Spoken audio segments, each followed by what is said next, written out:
আসসালামু আলাইকুম সুপ্রিয় দর্শক, আপনারা সবাই কেমন আছেন? আলহামদুলিল্লাহ, আল্লাহর রহমতে আমি ভালো আছি। তো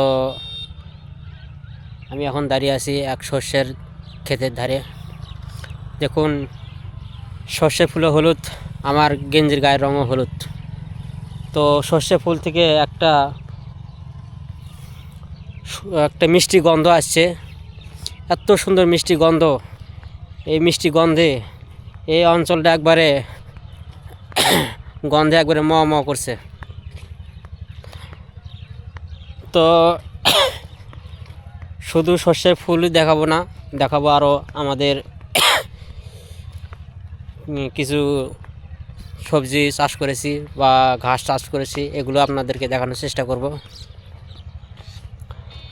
তো একটা কথাই বলা যায় যে এই সর্ষের ধারে আমি যে দাঁড়ায় আছি, এই সর্ষের ফুলের একটা যে স্নিগ্ধ পরিবেশ, একটা অন্যরকম একটা দৃশ্য, অন্যরকম একটা অনুভূতি। এই দৃশ্যটা যারা নিজের চোখে দেখবেন, তো যাই হোক, এটা যারা গ্রামে থাকে বা এই সময়টা যারা গ্রামে থাকে, তারা এই সময়টা বা এই দৃশ্যটা উপভোগ করতে পারে। তো আমাদের সাথে থাকুন।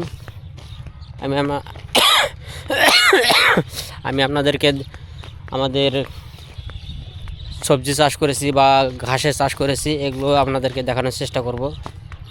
আমাদের সাথে থাকুন। আমরা একটি পালং শাকের জমি দেখতে পাচ্ছি। এই পালং শাক কিছুদিন আগেও অনেক সুন্দর সতেজ ছিল, কিন্তু এখন শাকের অবস্থা অনেকটাই খারাপ দেখতে পাচ্ছি। কারণ কিছুদিন আগে, মাত্র কয়েকদিন আগে এই শাকের জমিতে পানি দিয়েছিল। পানি দেওয়ার কারণে শাকের চেহারাটা অন্যরকম হয়ে গেছে, কেমন জানি একটা মরা মরা একটা ভাব এসেছে। তো এই কারণ একটাই, শাকে পানি দেওয়া নয়, সম্ভবত ভুল হয়ে গেছে। পানি দেওয়ার কারণেই এই সমস্যাটা দেখা দিছে।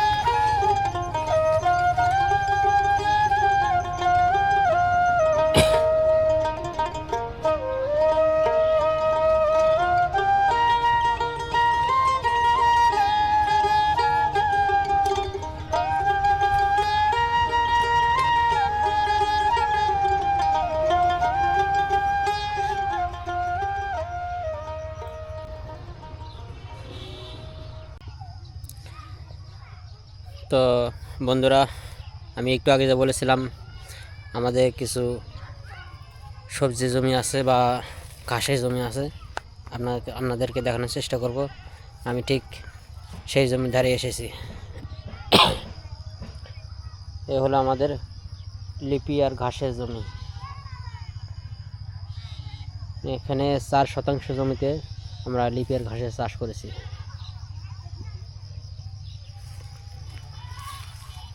তো কয়েকদিন আগেও ঘাসের চেহারা অনেকটাই খারাপ ছিল।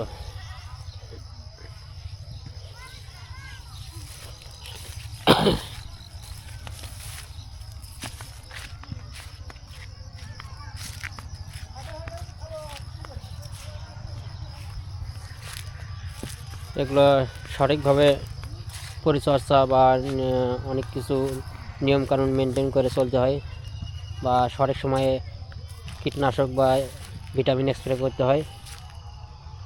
এগুলোর কারণে এই ঘাসের চেহারা অনেকটাই পরিবর্তন হয়েছে। তো আলহামদুলিল্লাহ,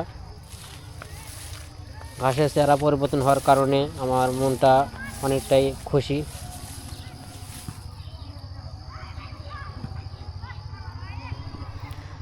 তো আমাদের গরু আছে একটা, তো একটা গরুর জন্যই এই 4 শতাংশ জমিতে আমরা ঘাসের চাষ করেছি।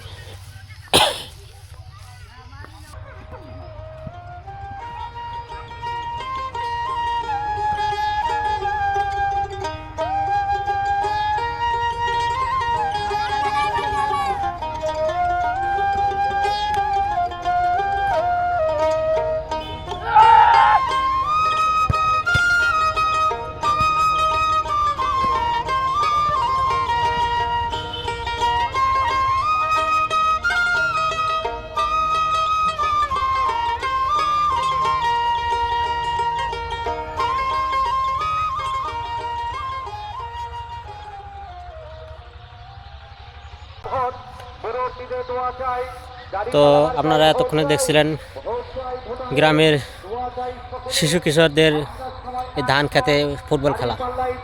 তো গ্রামের কথাটাই অন্যরকম, গ্রামে এই ধান খেতেই এই ছেলেপেলেগুলো ফুটবল খেলে।